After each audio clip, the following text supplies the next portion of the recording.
Keon Coleman is him. Keon Coleman is him. I don't know how many times I have to scream it from the rooftops. Keon Coleman is him. Let's go! Mashed potatoes! Yeah, buddy. It doesn't make any sense to argue this point. Come in here and try and double down on your bad takes. All you Keon Coleman, anti-Keon Coleman haters out there. This guy caught 2 touchdowns today from Josh Allen in practice. One of which you see on this screen, this bending back toe tap that I guess the ref called out. See the referee right behind there? And then Josh Allen later on said, no, I was right there. It was a touchdown. We'll look back on the replay. 2 dime touchdown passes Keon Coleman pulls in. This kid is special. And everybody that's doubting him now better step back and say to themselves, look, I was wrong. I'm going to adjust and adapt. And it's only July 24. You're not late, okay? You're not on the train first, but you're not late. Don't be a double down Donnie and head down the course of, well, I've already said a bunch of negative things. Jump on the train. There's still room. The fantasy football show begins now. Live from the fantasyfootballshow.com studios. It's the Fantasy Football Show. Live! Monday through Friday, 8 p.m. Eastern. Smitty is also live whenever news breaks. From the fantasyfootballshow.com news desk, here is your breaking news.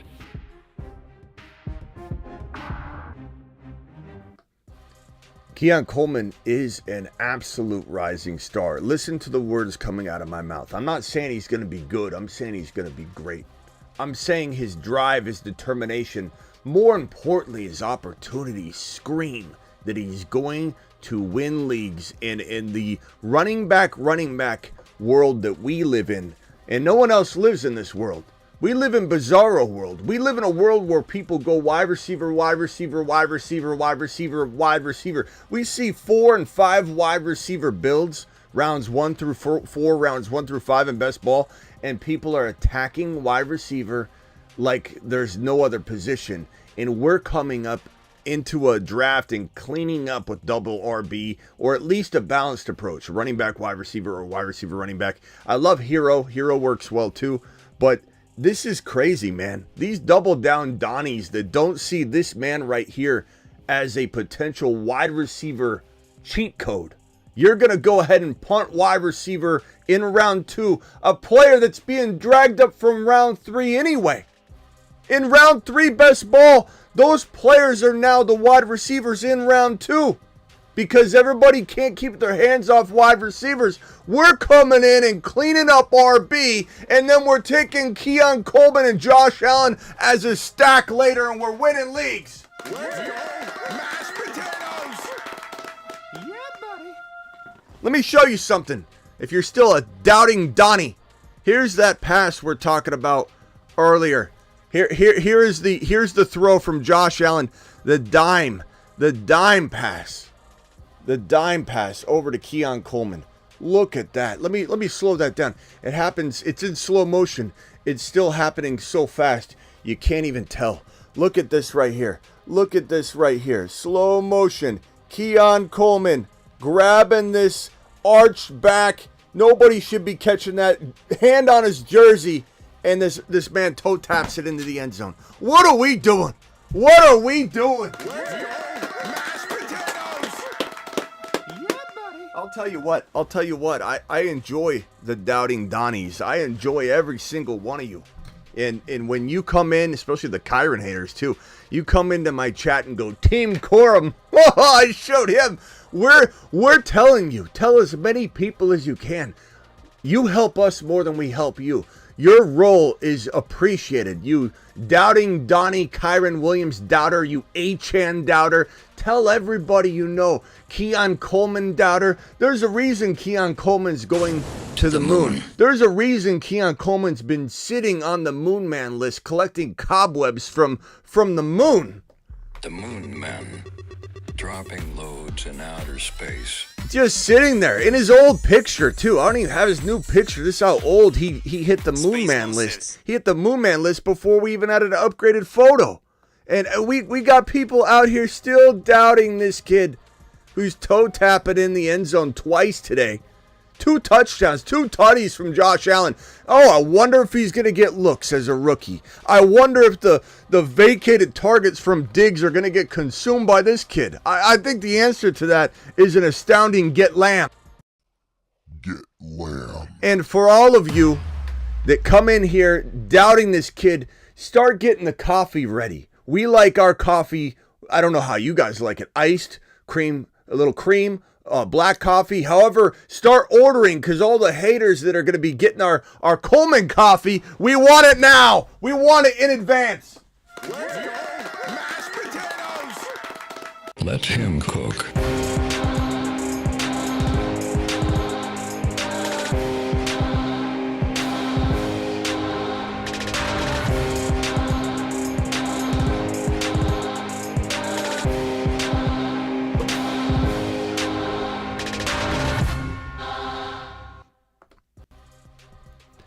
This kid's going to be special.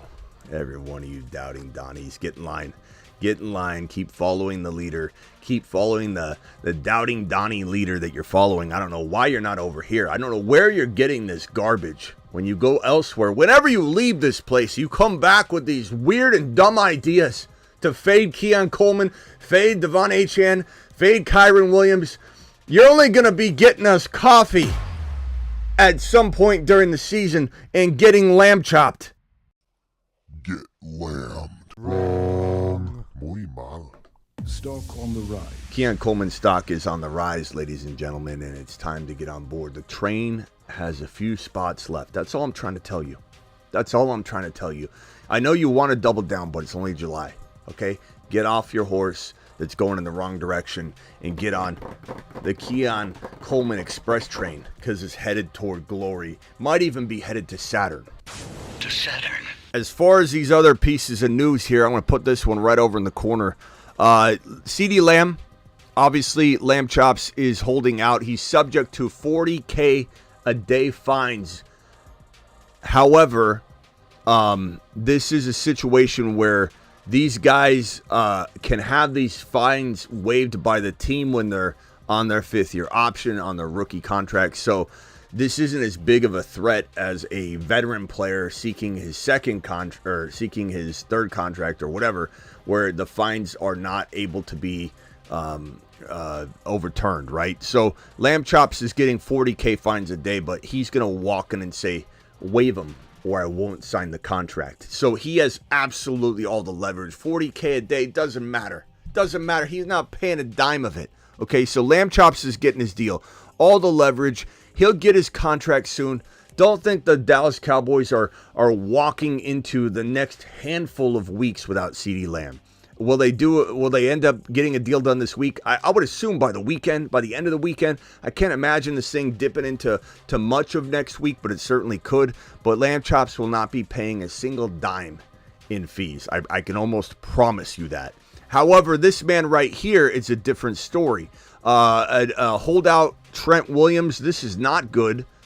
Holding out, wanting that Christian McCaffrey treatment where they come in and give him a little, right size salary increase. Trent Williams is subject to fines of $50,000 per day, and if he doesn't report to training camp every single day is $50,000.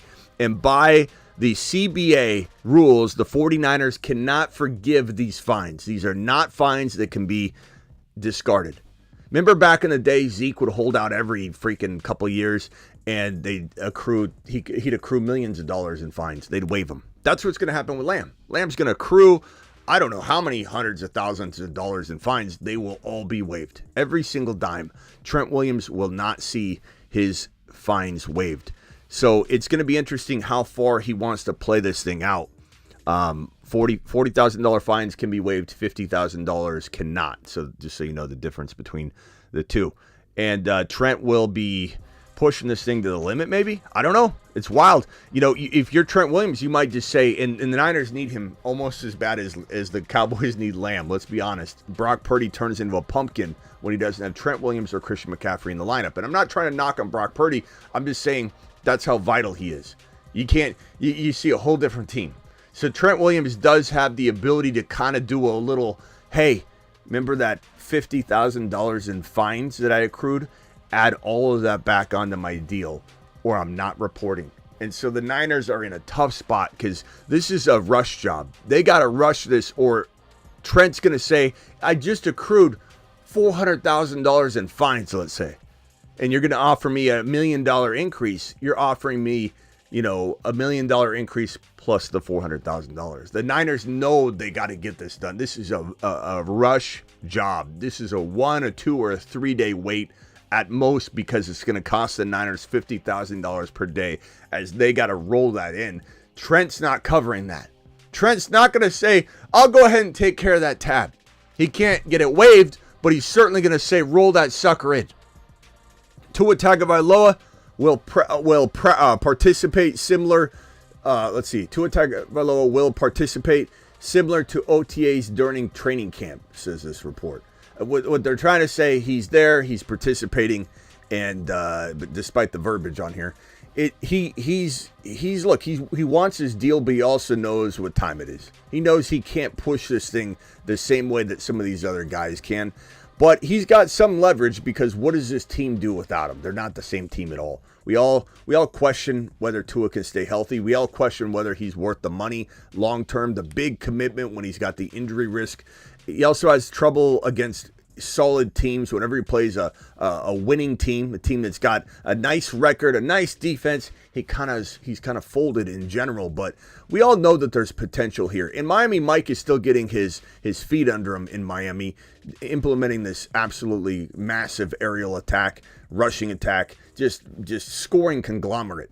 And so there's a lot that goes into that that's not all Tua's fault. There's a development there across the board. And so I like Tua in this fit. There's no better quarterback they're going to find unless they were to get Dak Prescott next offseason, but they can't play that game and assume they're going to be in the mix for the Dak Prescott sweepstakes. So they're in the same bind that the Lions were in. You got Goff. Is he amazing? No. Is he good? Yeah. Sign him. You can't get better than Goff. The Cowboys don't realize they're in that same boat. Except for Dak's a little bit better than Goff. Dak's a little bit better than Tua. And they think they can go out and replace him. But they can't. And Jerry's an idiot if he thinks that this thing isn't going to blow up in his face. It already is. Because Dak costs so much more. Tua will get a deal done eventually. Don't worry about that. And then you got Jamar Chase wanting his money. And, you know, he's being quiet about that. He's definitely, I think, going to make some noise here, more noise soon. You got Aiyuk. Here's a report from, this is actually from Raj's account, RSF 49ers. And it says, Kyle Shanahan said that Brandon Aiyuk's back and neck are sore. This is why he's holding in, right? Aiyuk showed up. He's holding in. This is the new thing that wide receivers or running backs or anybody holding out for that matter do when they don't have the leverage that a Lamb has, where he can say, I'm not coming in. Trent Williams, I'm not coming in. This guy knows that really in his world, he's important, but he's not that important. He knows that it's a next man up mentality at his position. He knows he's vital. He's definitely an upgrade from that next man up. Everyone knows that, but not to the degree he gets to dictate what goes on with Shanahan and John's decision making. So his only play is to come in and be banged up. He's coming in and he's holding in so he doesn't get fined. He doesn't want to go the route that everybody else is going. He wants to be there. He's trying to get a new deal. He's trying to get a trade. A trade doesn't sound likely unless the Commanders step up and offer something massive. And keep in mind this. You may think you know what you're talking about when you say Aiyuk isn't getting traded. I'm not saying he will. All it takes is a riff and an offer the team can't refuse. That is it. I'm tired of hearing everybody act like they know what's going on. They don't. You either have a riff and no offer you can't refuse, which is currently the current situation. Niners aren't going to shop him. Niners are not going to get rid of him for pennies on the dollar. They're not even going to go looking. They have to have somebody knock down their door and say, not only will we pay him $31 million or $30 million a year, give him a guarantee of $69 to $75 million guaranteed, which he's wanting. That's a massive amount. The Niners don't want to pay it. Not many teams want to pay it at all. The only team that will want to pay it would be a Washington Commander team, most likely, that says, or we heard New England, we'll see what happens there, but a Commander team that says, hey, let's do it for JD5. He wants it. It'll help him. We can get to an opportunity to be in the mix for a championship sooner if we make this move for JD5, according to JD5. So maybe the Washington Commanders do come to the table with an offer the Niners can't refuse. But make no mistake about it, John and Kyle are probably the last two people, the Niners organization, the last organization that is going to give him away at a good price. They're not gonna. They're going to make someone overpay, or they're going to say, sit on the bench as long as you want, pal. We're not going to be manipulated by this. But they will say, you're not manipulating us. Here's an offer we can't refuse. See you later. They're going to send, Scary Terry. They send Dotson, and then also that draft capital that makes it, okay, now we can replace the guy who's not even on the field anyway. And we need to win now. Earlier I did say, even on my own show, okay, I said I don't know that a wide receiver is going to be included because that would dilute the draft capital opportunity to get back. But at this stage in the game, and with Ricky Pearsall kind of banged up, it does make sense that a wide receiver would be involved. And to be honest with you guys, and this might hurt to hear, McLaurin is really as good as Aiyuk. Some would say better. He hasn't had a quarterback. Like, I'm almost like kind of nervous to say swap the two, because even though McLaurin's older, and I do like the idea of a best friend, two best friends joining together, pushing the bunk beds together, more room for activities, and watching the two flourish for a long time, McLaurin is a polished wide receiver that is kind of like DJ Moore pre-2023, 2022, where everyone's like, I think he's really good. We just don't know what he can do. He's never had a quarterback. Give him Fields. All of a sudden, DJ Moore's popping into the top 5, 6, 7 on the regular. So McLaurin's like, right now, maybe better. And you can scoff at that. You can say whatever you want, but McLaurin is polished. He's just older. So there's a give and a take there. But at the same time, if JD5 wants it, I'm probably doing it if it's within reason. And he's still a damn good wide receiver that can improve. We don't really know what his ceiling is because he's not getting fed enough. He's getting targets that are well under the elite wide receivers. His efficiency's high, but he's in a great system too, so it's hard to measure it all.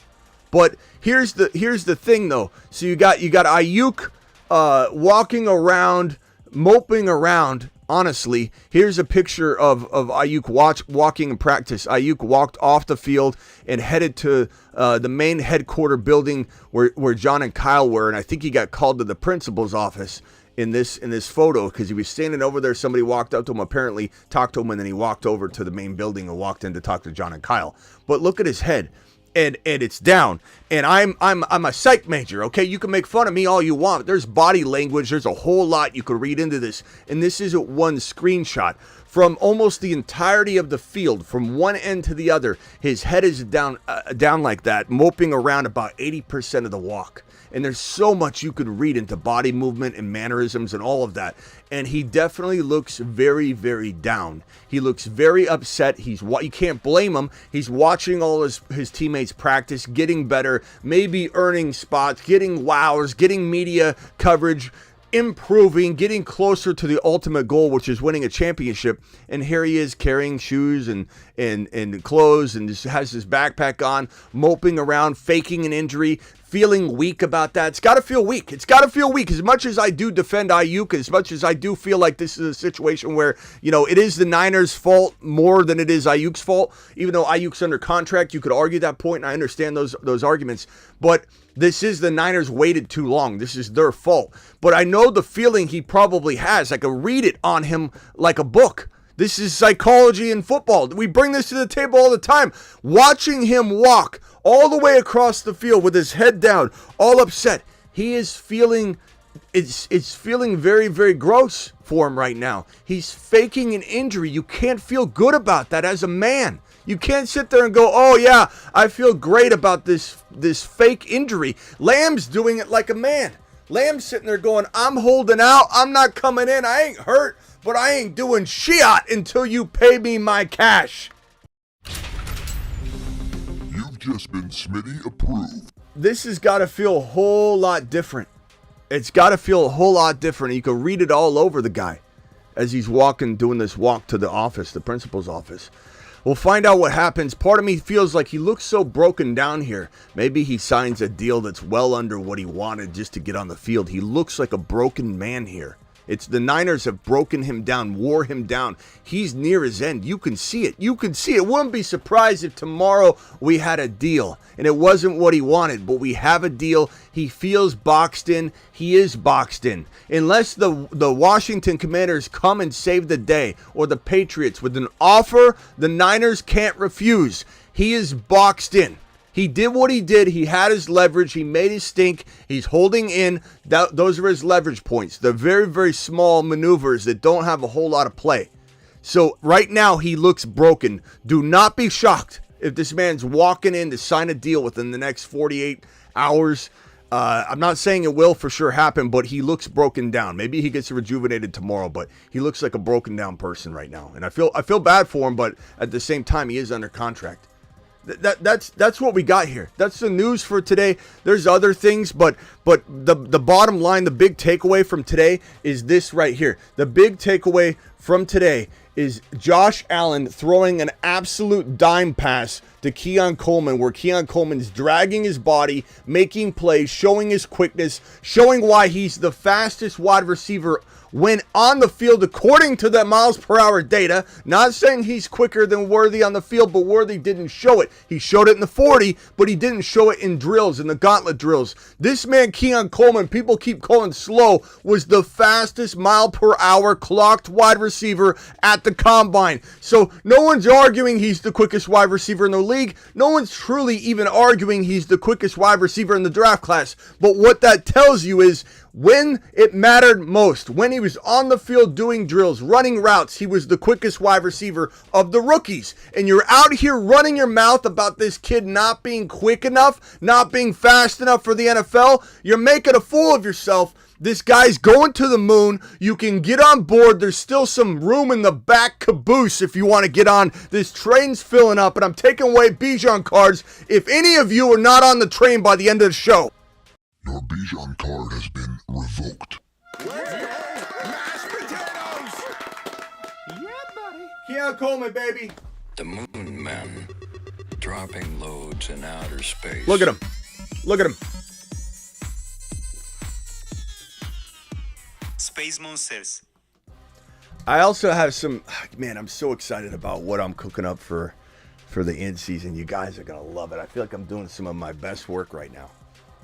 You know, when someone like Miss Smitty, hey, how's work going? What are you up to? You keep it busy? Like, what's going on? Not that she checks on me, but like, hey, how's work? Is things busy? I'm like, I'm slammed right now, and I'm sitting here making songs. I'm humming and whistling into the mic and making music for the in-season content. I'm living the dream. Like, this is a job. I thank you guys for allowing me to do what I do, and we do it better than anybody, I have to say.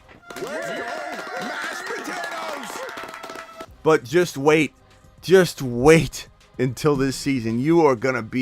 It's gonna be wild. Remember how last year I tried to engage in a little Moon Man, mid-season Moon Man type activities, and we just had a pushback like can be, because people were mixing and blurring the lines between Moon Man, Mars Man, Saturn Man, and then in-season Moon Man. What are you changing it? Are you giving up on somebody? It was confusing as hell.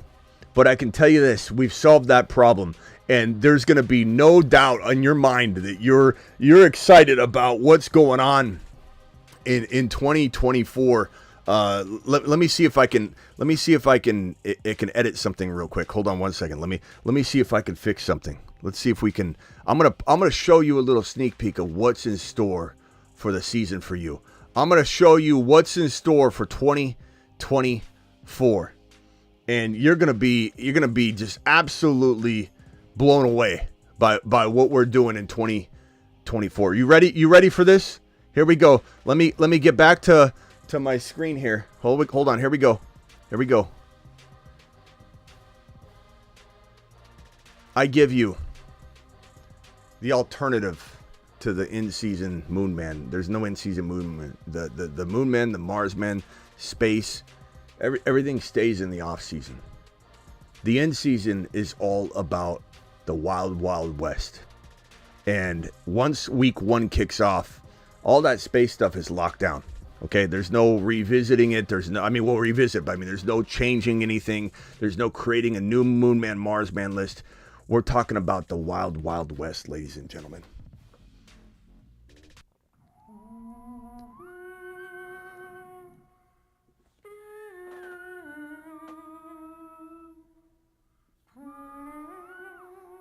Look at it.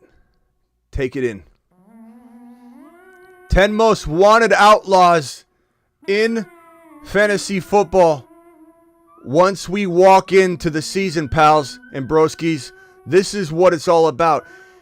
Should we throw and induct the first of the individuals on the screen? I did a little test run, I think, with Cooper Kupp, so I don't know if he's going to show up, but here we go. Drop a cowboy emoji.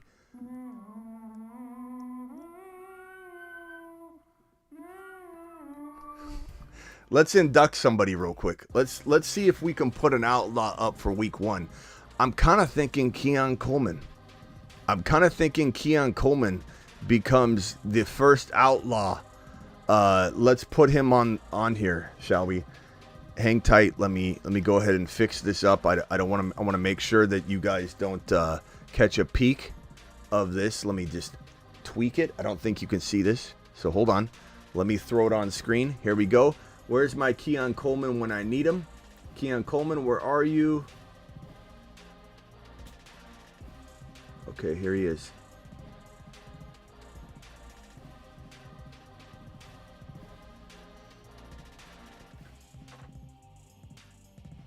Where's Keon Coleman when you need him? Where's Keon Coleman when you need him? I think I got him somewhere in here. Let me go over to the Moon Man list and grab his mug. Okay, Keon Coleman. Here we go, ladies and gentlemen. This is what you all been waiting for.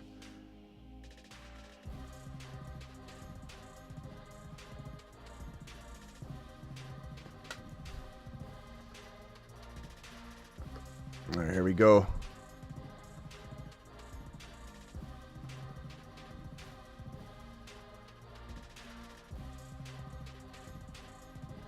All right, here we go. Ladies and gentlemen, I give you the first wanted man, the first outlaw of 2024 in season.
Anyway, that's the only time you're going to see that, okay? So we'll head into the season inducting outlaws left and right. We got 10 there. I might expand the board to 12, maybe 13. We'll have to find out. But Keon Coleman is a league winner. Keon Coleman is going to explode. Keon Coleman is going to be the first guy injected into that system. Okay? We're doing it live, and then we're not touching it till week 1 kicks off. So I just wanted to give you guys a taste of what's coming. We'll also have some other Outlaws type thing. Everything's going to be Wild Wild West during the end season. So do it live. Phone lines are open. Dial in, and let's discuss Keon Coleman, Aiyuk, all the other players that we've talked about. Any other news that might be popping right now. The Fantasy Football Show phone lines brought to you by theattic.shop are open. Call into the show. Call into the show.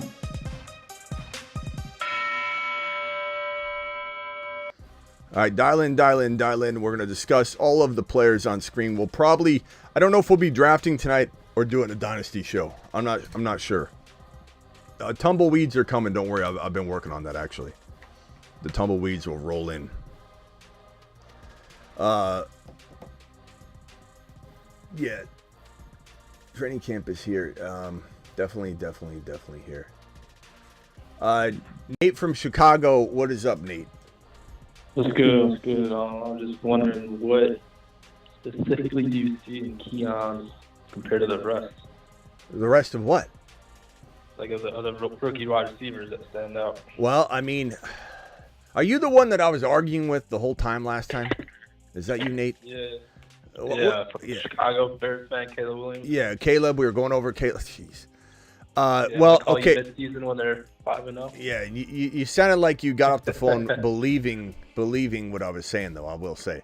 Okay, so from a redraft perspective, it's MHJ, and then we just have a debate here where we say, does Neighbors have the ability to drop such an elite rookie season, regardless of his quarterback play, that he slips into this 2 spot still?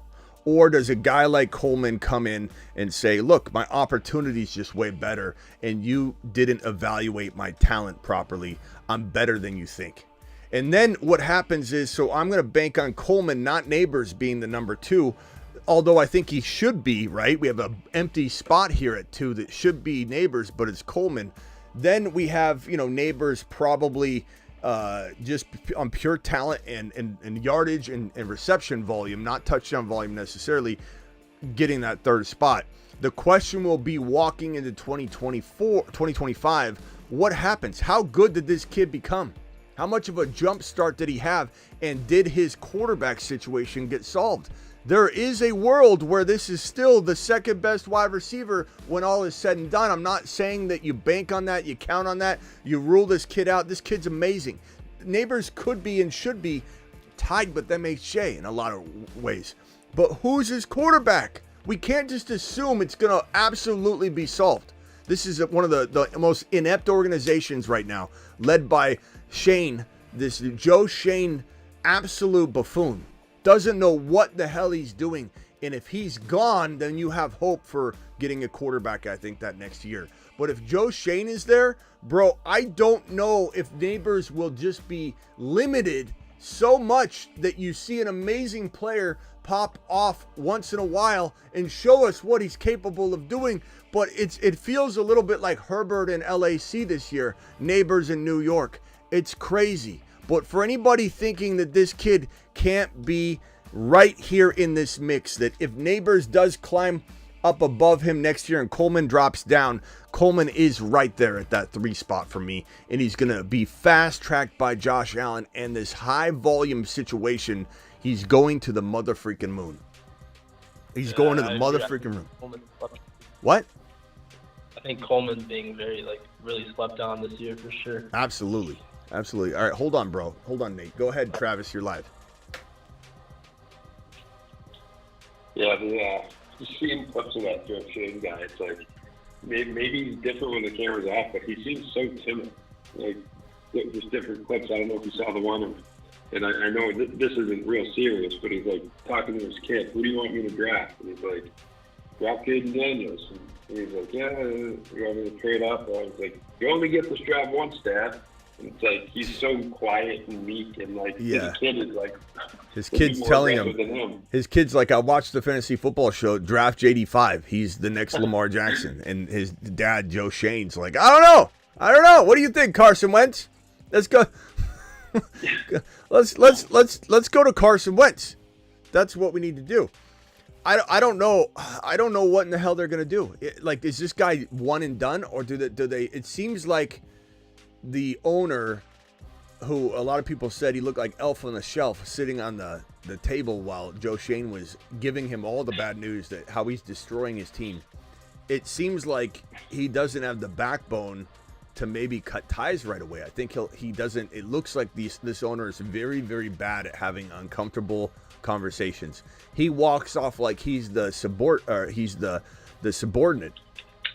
And so during a lot of that Hard Knocks video, he would come into the office of Joe Shane, sit down like Elf on a Shelf, and Joe Shane would tell him how he's destroying the team. How's Barkley going, the owner? I really want to know if we're getting Barkley back. Yeah, it doesn't look like it. Looks like he's got a better deal. And then he goes on the phone and says, we're not going there. We're out. Hang up the phone. Joe Shane's boss, the owner, says, I'm not going to be able to sleep at night if Barkley's in Philly. I hope he's not in Philly. He goes to Philly immediately. I don't think the owner has slept since. He looks like it because he's wandering around like a zombie.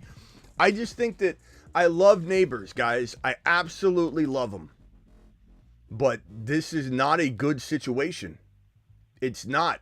And as much as Neighbors fans want to say, he's going to be a star, you have to put yourself in check a little bit and say, is Garrett Wilson a star? Some of Garrett Wilson's metrics against the Matrix, some of his metrics against all different kinds of coverages are like in the top 10 of, in some cases, the way, if you look at data a certain way, you're gonna be able to cherry pick things. But in general, a lot of his route running conversions are some of the most elite we've ever really seen, like in the sense of a top 15, top 10 wide receiver in terms of route running. We're talking like to the tune of all the Jamar Chase guys. His metrics are through the roof. Garrett Wilson is phenomenal. How did Garrett Wilson fare last year without a quarterback? He didn't do well. It's not the same thing. Like, you can't just say, oh, the Giants are going to move the ball no matter what. Kirk Cousins goes down, JJ still kind of survives, but he survives as a kind of a worrisome piece where people are drafting him 6-7 overall right now instead of 1. And he did catch a touchdown today in practice from Sam Darnold, which it just puts more separation between JJ McCarthy and Sam Darnold. And I don't believe Sam Darnold, when the whistle blows, when it's time to ball, is going to step up and be effective for a Vikings team that I think will struggle in general. But JJ McCarthy's even further away after today, after JJ and Darnold connected on the pass. Now it's practice, okay? People are in shorts. No one's like hitting anybody unless you're on a KC field, and they're hitting each other left and right. But I think that it's different when you're in an offense that's an aerial attack, right? And then Cousins goes down. Then they have quarterback rotations going on, and there's still a plan of attack to saturate the wide receivers with volume. I think in New York, it's a whole different ball game. So while you could say, hey, JJ survived over in Minnesota, he still did well. I don't think you can say that about these situations. New York, Aaron Rodgers goes down. We know what we're going to get out of Garrett Wilson, which is like a 30% version of what he's capable of. And with this offense over in New York led by a bunch of bozos, and I like Dable, but I don't know that I trust Dable right now because he wanted to sign Danny Dimes to a long-term deal. So does he really know what he's doing unless you hand him the player? I don't know. I don't really know what I'm looking at in New York anymore. But New York is not a place where next man up, the quarterback's still going to feed the wide receivers. This is very much more a Garrett Wilson situation without Aaron Rodgers over in New York, or over in the New York Giants offense, than it is JJ in Minnesota without Kirk Cousins. Just so everybody's clear as to what's going on. Dean just became a member because Kilpatrick dropped 5 gifted memberships. And Kilpatrick dropped a super chat here, was offered Hurts for Worthy and a 25 first and a 27 first rounder in a Superflex Dynasty today. Was offered Hurts for Worthy and 2 first rounders. You have Mahomes, best offer ever. I would take Jalen Hurts in a heartbeat in Superflex Dynasty over 2 arbitrary, could be good, could be bad first round picks, and Worthy, who's a good player, but he's worth a whole lot less in Superflex. So this is a home run for me. I assume that's the side that you're talking about, Kilpatrick, but you take the Hurts side. Hurts and Mahomes, you crush. I would say the only reason I'd be hesitant at all just to hear what other quarterback you have. I don't know if you actually said it in there, but I assume that Hurts becomes your bona fide QB2. Young says Smitty entering his prime. What? Didn't he say he has Mahomes as his QB? Yeah, but Superflex. So he has Mahomes and Hurts. Yeah, but I'm saying, assuming Hurts enters in as his bona fide other quarterback and there's no, like, JD5 there or something, that's the only thing that made me even hesitate. But even so, I'm doing the trade and then flipping Hurts if I need to. I'm making that trade no matter what. That's an absolute strong. First of all, it doesn't touch your team for 2 years. And even then, it's like it touches it with one of the picks. Then the next pick is so far down, it's like there's nothing that would hold me back from that trade. Smitty entering his prime. Thank you, Young. Appreciate you dropping that. I don't know what that comment's for. If you think we're just getting going, you mean the channel? Absolutely believe that myself. So great comment. Love the outlaw list idea. It's not an idea, Kerry. It's a damn movement, and it's happening now. I don't think I'm ever going to show that again until week 1 officially kicks off. But as soon as we have outlaws, we'll be anointing them, inaugurating them, playing the music, ceremony, absolute total inductee type moment for these guys. Probably one of the proudest moments of their life if they're watching, being inducted into the outlaw group. And there'll be much more. It's not just that list. There'll be a lot of Wild Wild West themes for the in-season. The in-season will have nothing to do with space. Just to separate it all and give the excitement for the upcoming season's new trends that we do. Because I think last year when I tried to create an in-season Moonman list, it was a disaster. Everyone's like, you can't change the Moonman. I'm like, I'm not changing the Moonman. It's an in, so we've got it covered. There's no confusion. In-season separate from off-season. There's no correlation or crossover. It is going to be absolute gold. Outlaws to the mother freaking moon. And then this last super chat, and I'm going to go back to Nate, who's probably got something else he wants to complain about. Jonathan Coble says currently drafting a Superflex Dynasty 1.5 tight end premium. First 3 picks, AR5, Breece Hall, Gibbs. HN is sitting there at the 4.5. Too ballsy to punt wide receiver. I don't think so. It depends who's there. You'd have to kind of give me that, Coble. I need to know what wide receivers are there with HN. But I would take HN over wide receivers I'm forcing just because of the position. Keon Coleman, DK Metcalf, and not to mention, you're in Dynasty, Coble. Go Cooper Kupp. Go. You'll probably get a Tank Dell or a Devontae Smith or a DK still, even if you go HN here. And then start drafting Cooper Kupps. Go old dog wide receivers, bro.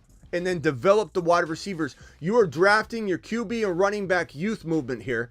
Go old dogs, Cooper Kupp wide receivers, and then come back and draft as many of the Coleman types as you can to develop and cultivate the wide receiver room, and then you can have that for the future. I'm not scared at all about drafting Devon Achane and going running back in that format. Okay, channel, appreciate you dropping this. Hey, Smitty, can you assess the draft value of J.J. Chase and Amon-Ra St. Brown? Do you think that a mid-first round pick is better to go running back and wait second round for wide receiver? I think this is all dependent on what you think the second round and third round are going to look like for you. I'm very okay with going Chase or JJ if you can get Achane and Kyron. If you can get Barkley and Achane, or Barkley and Kyron.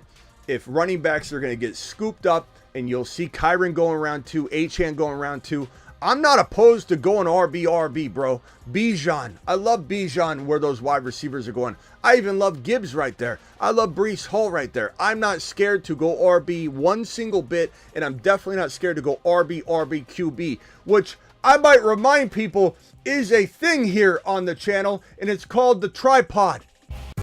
The tripod, likened to pyramids in ancient Egypt, consists of drafting one of Allen, Mahomes, or Hurts to go with one of these round one running backs and one of these running backs in round two. The tripod.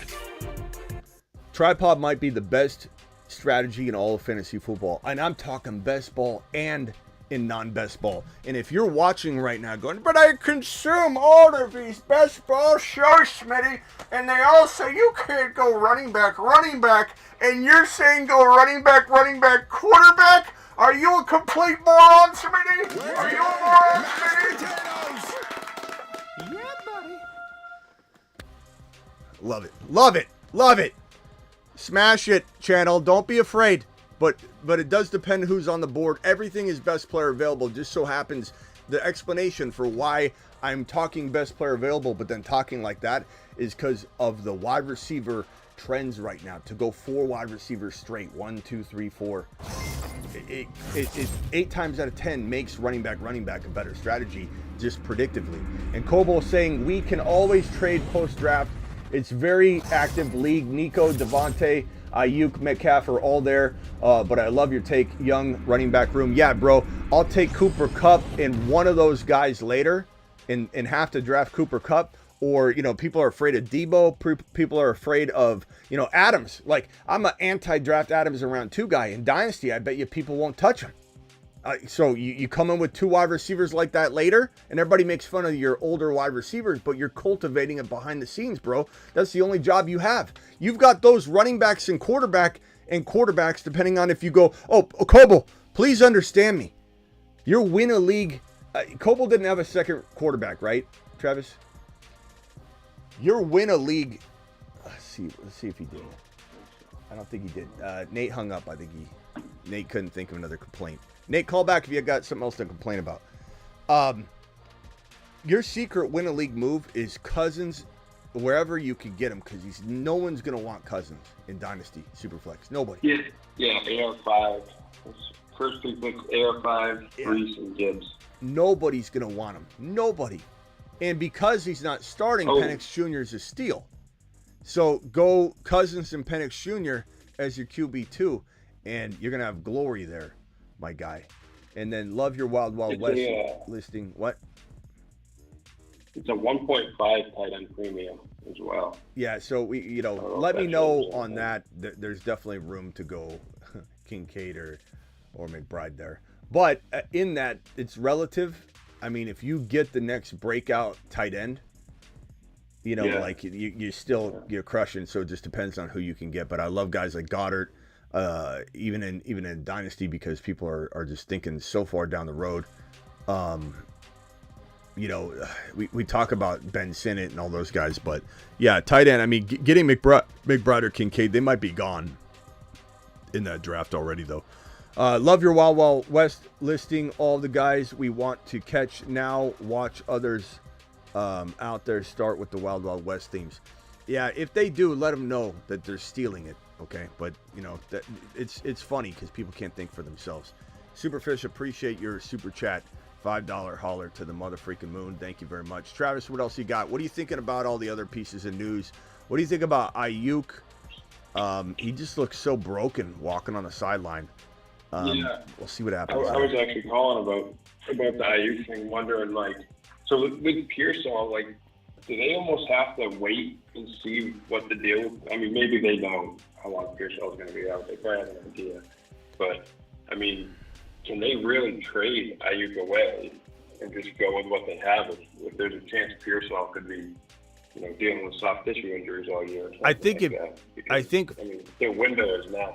First of all, Pearsall is on the NFI list, and that's where I say people need to be careful to overjudge the NFI list at all, because there's just no way to know if anything's really serious at all, because NFI doesn't mean they got to stay away from the facility or even off the field, or even they're on the NFI list. It's a technicality to allow more rookies and other players to be on the field to evaluate a little bit longer.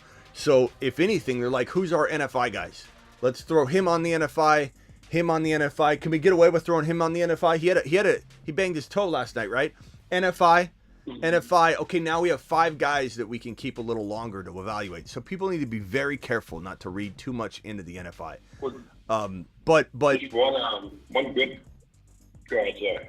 I was gonna say, but the other thing is though, even if that happens, right? Like let's say he is kind of banged up again. Asking for a wide receiver is it's another thing that makes it a doable thing. Like if you get some say Luke McCaffrey, bring Christian McCaffrey's brother over, even something like that would suffice. But I think they would go after, okay, you want Aiyuk, it's going to cost you the world. We want a second rounder, and we also want Jahan Dotson. We want a second rounder. We also want Terry McLaurin. And I didn't think that was going to go. It was going to go down that road earlier, and it still there might no trade might go down at all. Most likely, it doesn't look like it's going that direction. But that makes sense now that the Niners are packing the idea in and saying we're going to go with what we got personnel wise. And so if Ricky Parasol's already banged up, if he is, then they're going to want to replenish the wide receiver spot. And maybe that's more important than future draft capital because, look, Shanahan's job isn't on the line per se, but he's got to start, delivering. And I know you could say he made it to a Super Bowl. How's he not delivering? But I think everybody feels that this is that Shanahan can't get over this hurdle. And there's a lot of concern coming out of last season that this was the last year. The window is literally shrinking. And so he's got to be careful, not to waste this last opportunity because this is probably the Niners' last year of having a very, very obvious, top 2, top 3 team and situation walking into the season. So could they still, with a lesser team, get further? Yeah, we've seen teams do that all the time. A better team doesn't make it to the Super Bowl, and then a lesser version of that team later on, 2 years later, does. But I think for the most part, a wide receiver is now in play if there is a trade to be made. But we'll have to see what happens. It's tough to say. Yeah. Let me get this one. I was just going to say Okay, go ahead. I was going to say real quick on the NFI list thing. Like today, people were flipping out because Antonio Gibson went on the NFI list or whatever, and they asked Jerome Mayo about it. They said, "Oh, he'll be back soon. It's just procedural." So, just so people know, like you said, it's literally things like that. I try to tell people that all the time. They freak out. Like there's so many people going, Smitty, Ricky Parasol is already hurt. He's not necessarily, like, this could be something, but he's not necessarily hurt. And this happens all the time. NFI is totally used, especially with like rookies and players that don't yet have a role. It's like, throw him on NFI. He's got a little soreness, throw him on NFI. Bring in 2 other players. This is not the PUP. When you go on the PUP, it's a little different. Nick Chubb didn't go on the NFI list. Nick Chubb went on the PUP list. So that's your distinction between whether you should be concerned or not concerned, just so everybody knows. I have to address this like 80 times a day. It's wild that people are just taking the NFI list and acting like somebody's out for the year. It's ridiculous. Justin with a $5 hauler. I sent the link to your Denny stream to everybody with a timestamp. Everybody in my friend group has been saying you're out of line, Johnny, all day. Justin, appreciate you spreading the word about the channel. Appreciate your $5 hauler. Hopefully you saw the Wild Wild West theme. It's never going to be played again until week 1 kicks off, so you can go rewatch what we're talking about. But the Wild Wild West is here, and it's here to stay. The moment that week 1 kicks off, the Moonman Marsman space expedition is closed until the off season, and we enter the Wild Wild West. And there's more than just the wanted board, the wanted outlaws. We got a whole bunch more. We got the drunk tank. We got everything coming. Just get ready for it. Denny might have something to do with that screen. I might have him drop something for me. So, Wild Wild West, yeah, attaboy. I'm glad you guys enjoy the Wild Wild West theme. I'm very, very, very happy that you guys are excited about it. Didn't doubt its existence. I'm just shocked I never come across it before. What are we talking about there, Hoosier? What else are you thinking here? So I don't know what to predict here with Aiyuk. I would just say that he's vulnerable. If he's going to maybe like fold, it might be now, because you see this guy moping around. He's literally his head down. There's so much to mannerisms and reading body language. and this isn't one like cherry-picked screenshot. If you watch his walk from one side of the field to the other, about 80% of it, his head is down like this. He looks very, very down and upset. You can't blame him. I'm not blaming him. I'm also not clearing him out of all the responsibility because, you know, he's faking an injury right now. And that's got to feel, as a man, that's got to hurt. That's probably why he's feeling really, really, like, I don't know, gross about it all. Like, you're faking an injury. Like, it's just, it's going to get to you. Lamb's doing it like a man. Lamb's doing it standing up, saying, I'm not coming in. Trent Williams is doing it like a man. Aiyuk's trying to, like, play soccer, you know, fake injury in soccer. That's one reason why I can't stand soccer sometimes is all the fake injuries. I can't stand LeBron's flopping. And when someone says LeBron's better than Jordan, Jordan never flopped a day in his life. But anyway. Young ones. Now, with that Aiyuk thing, just like you talked about when guys hold out, you know, sometimes when you get injured, they're not quite in the right shape. Now, mentally, how does this affect Aiyuk? Say he does fold, take a lesser contract. Do you think it could affect his play this year? Or do you think once it's behind him, he'll get on the field, it'll be okay? Once Aiyuk is on the field, Aiyuk's banged up. Like, so, I mean, not banged up. Aiyuk is holding out, so there's injury risk with Aiyuk. Right. I'm saying if he folds and takes a lesser contract, like you said, you know, he's got a plan for less than he thinks he deserves. And you read into that at all. Injury risk will be minimal if he shows up like this week. I think there's still going to be injury risk that wasn't present, but it's how to measure it and all that. I don't know. But he certainly hasn't been there doing what everybody else has been doing. And so his body's going to have a jolt to go out there and start trying to play catch up right away. It's how a lot of hamstring injuries happen. And how a lot of like quad injuries and calf strains and Achilles tears maybe now, you know, it's not good. Especially with a team that's so very injury prone. This team is super injury prone. And I have it on good authority that they don't stretch a whole lot. This is not a team that stretches as much as other teams, which is wild considering all the injuries they've had. So Coleman mid-6th round, G-Men, too early. Who you take over him? I mean, Coleman in the 6th round is fine, bro. That's fantastic. I don't think there's anything wrong with that. Let me see if I can come up with a few names that I would maybe take over him. But Coleman in the 6th round.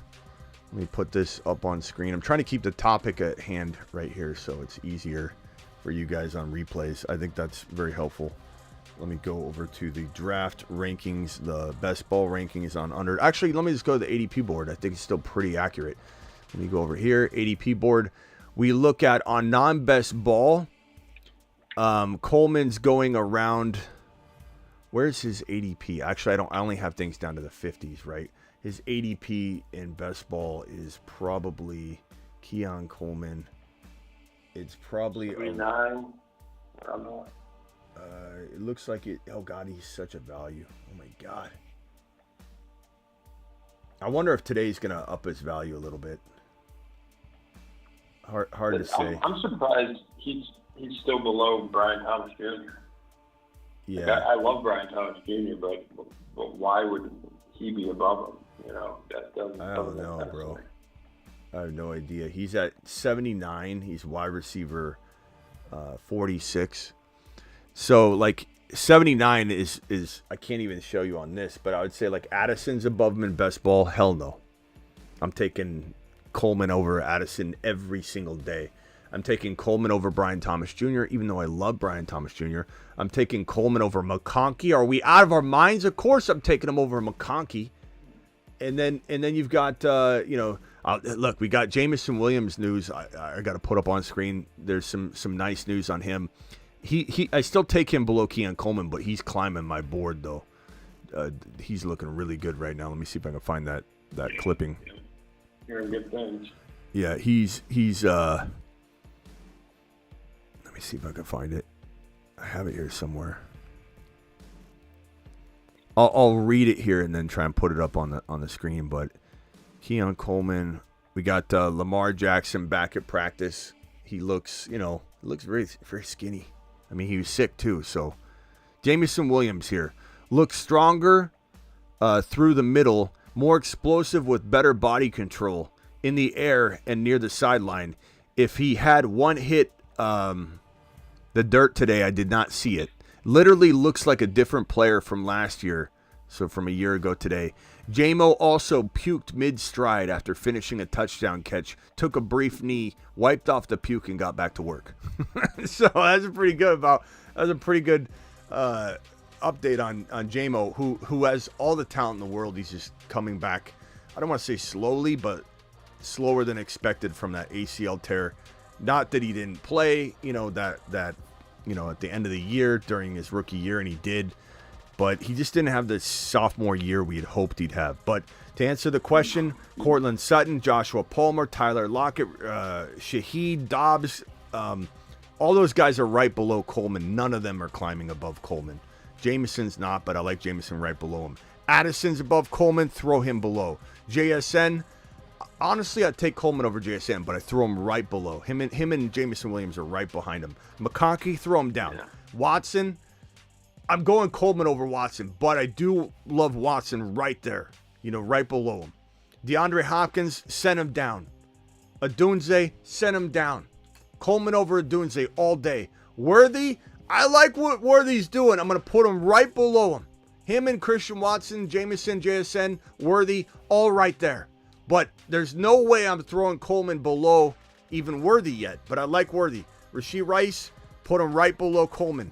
Ridley, that's close, but put him right below Coleman for me. That's how much I love Coleman. Jaden Reed, probably right below Coleman. Keenan Allen below Coleman. Hollywood below Coleman. McLaurin, right there. Christian Kirk, I think that's where he climbs. 40 something is where there's no way you have to pay that. But I'm just trying to tell you how much I love Keon Coleman. He's way above all those guys. He should be in the 40s, and he's not. He's ranked way, way below that. Keon Coleman's ADP is in the 80s on best ball, probably the hundreds on non-best ball.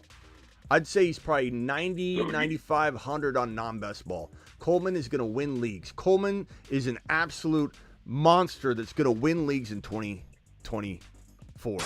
To the moon. Just absolute. So you probably have him as a Stock on decline. top 25 receiver at this point. He's going to be a monster, bro. Thank you, G-Men, for dropping that super chat, my guy. The man, the myth, the legend, G-Men in the house. Appreciate you. Let me see if I can read anything else. Aiyuk showing up looks weak. Bye-bye contract from the Niners. I agree with that. Smitty always saying my comments that I have zero context to. Love it. I don't know what you. I don't. Did I read something and make fun of it? I don't know, bro. I don't remember, to be honest with you. New Age Outlaws dropping a 20 watt on screen. New Age. Alert. Super chat alert.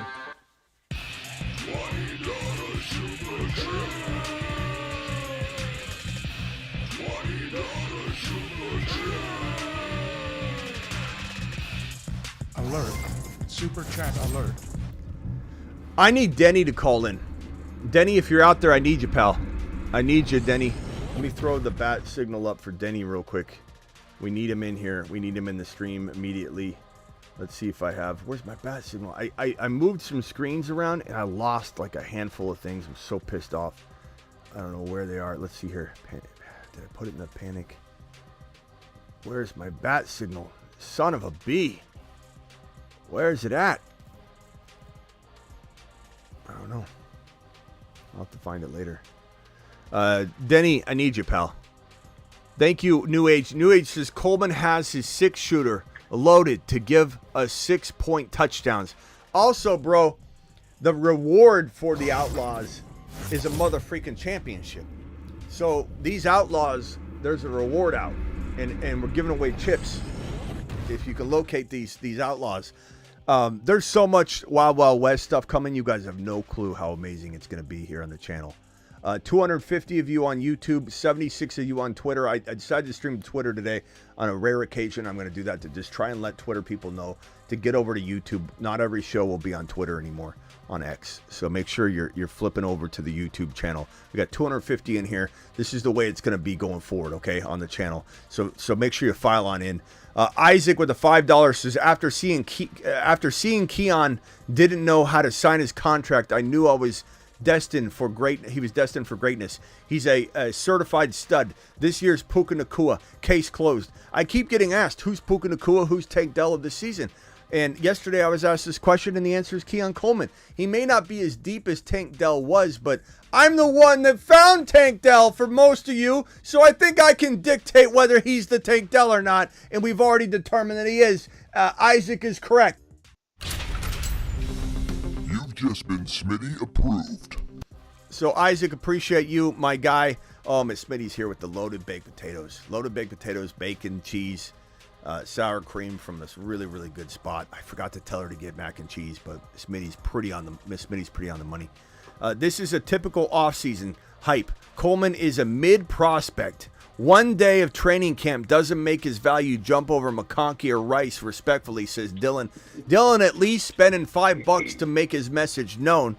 And Dylan, while I respect the balls it takes to come in on a Keon Coleman show and drop this, you couldn't be more wrong, pal. You'll be getting coffee later in the year.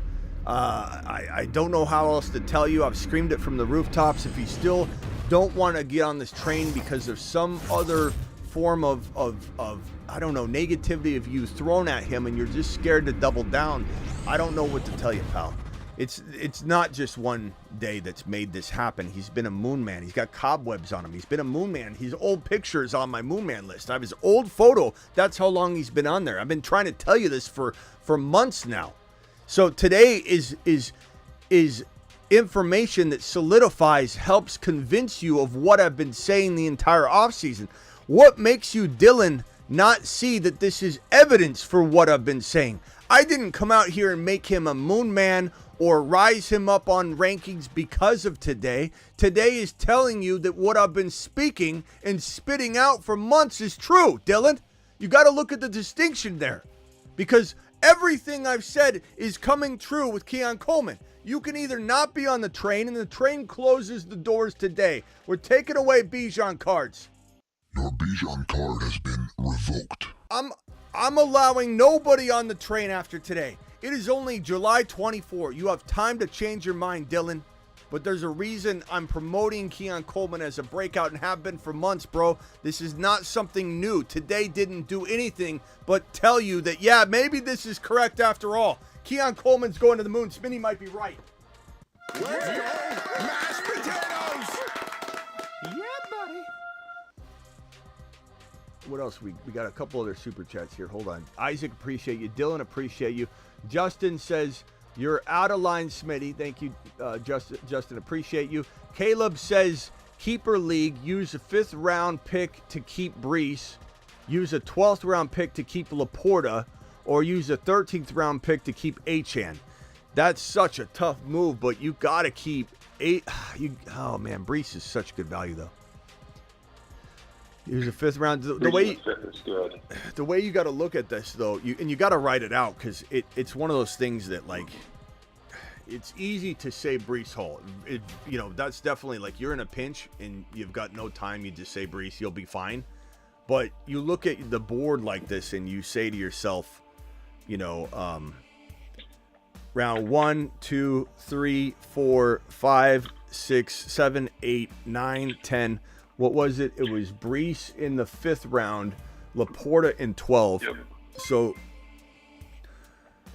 you just got to ask yourself, who are you getting in this pick right here? 5 gifted memberships by New Age Outlaw. To the moon. To the motherfreaking moon, bro. To the motherfreaking moon. Appreciate you. This is tough because you got to ask yourself, who's this player? Who are you getting in round 5 instead of writing in Brees Hall? If everybody's keeping one player, this is still a very significant pick. And by the time you get to the round 5 territory, it kind of levels back out to being fifth rounders or sixth rounders. When you're in a one-man keeper league, sometimes the first round feels like round 2 because there's a lot of guys kept, or half of the first round are kept, or 3 guys out of the first round are kept, 2 out of the second round are kept, 1 or 2 out of the third are kept, etc., etc. Or and I'm not saying that you're keeping first rounders from last year. I'm saying that a guy that was ranking here that now ranks here, like Puka, for example, was a 15 rounder, 17 rounder, a free agent, whatever. And if Puka is being kept, that is a first rounder that's now missing from the player pool. So what I'm saying is you probably have a few like scattered like this that are kept. And so your first round does feel watered down. By the time you get back to round 5, it kind of is back to normal. So I would say if this is a AR5, if this is a Kincaid or a McBride or somebody of that like stature, then you got to say to yourself that drafting McBride here and getting Achane practically for free downstream is better at the end of the day, because Achane is a 13th round keeper. But if this isn't going to be McBride, if we're talking about Keenan Allen's, we're talking about Ridley's, we're talking about those guys, then Hall's probably the best option. But you have to maybe, Caleb, give me the answer as to what players might be available in round 5. Because Achane and McBride, Achane and AR5, Achane and Mahomes, Achane and Kincaid, Achane and Josh Jacobs, Achane and those guys just make a whole lot more sense, because Achane's such an amazing close value player to Breece Hall anyway, in my mind. So I love Breece Hall. I take Breece Hall over him clearly, but there's a lot to think about and stuff I don't know that I would need to know in order to give you a full exact answer. So Caleb, send another message maybe with the potential guys available in that 5th round who you could draft. Otherwise, the default safe answer, if I never spoke to you again, would be maybe just keep Breece, but I think I need to know the answer to that. Phone lines are open. Dial in, and then I'll go back to Travis real quick. Dial in. Here's the phone line, the phone number. Dial into the Addict.shop phone line. Get all your amazing apparel from the Addict.shop. Call into the show. Call into the show. All right, Travis. What else? What else can we talk about from today's news? Today's news, like CeeDee Lamb, for example. You know, just to clarify again for everybody, that when you're on a rookie deal or on a 5th-year option, which is an extension of that rookie deal, the fines that you accrue from holding out can be waived by the team. It's an optional move, and CeeDee Lamb's going to get every dollar waived. Every single dime. Because you know what he's going to say? I'm not coming in. Unless you waive it. I'm not signing anything. Right. I hold all the cards. You guys go get me a mother freaking coffee and do it now. That's the hand he's playing with. And Aiyuk isn't playing with that hand because they don't care. This is the Niners' next man up mentality. He's only got so much leverage. And he does have leverage. People are out of their mind when they think he doesn't have leverage. It's just not as impactful. It's just making a stink, causing chaos. What do the Niners do? You know, you put yourself in a position where it's like if you're holding out or you're holding in and you're not involved, at some point the Niners are going to say, we're better off just getting somebody in and prepare, because right now we can't prepare properly. Like, and if we move on from him a little bit, right? Like Ricky gets into let's say Ricky's healthy in a week or so, and Ricky starts getting a lot of run, he's maturing quickly, and Aiyuk's still holding out, let's say, then guess what? Or holding in. Then they say to themselves, we're going to use Aiyuk a lot less than we thought now, and we're better off. We're not going to get anything for him next year if we franchise tag him, because he's not going to have as big of a year. Let's get rid of him now and get some value to try and win now. So there is leverage. It's just a delicate, back and forth. But it's not like the Niners are gonna. It's not like the Niners are gonna ever trade him at a discount. So it has to be somebody willing to overpay. And I know a lot of people want CeeDee Lamb elsewhere. He's not going anywhere. The Cowboys, as much as Jerry's off his rocker, Jerry knows, and at the end of the day, he's going to ink a deal with Lamb. Lamb's going to get paid. The question is, who's throwing him the ball? Dynasty-wise, Lamb is very, very, very worrisome to a degree. Not enough to really move him too much, but like if he didn't have Dak Prescott, he's not the same player.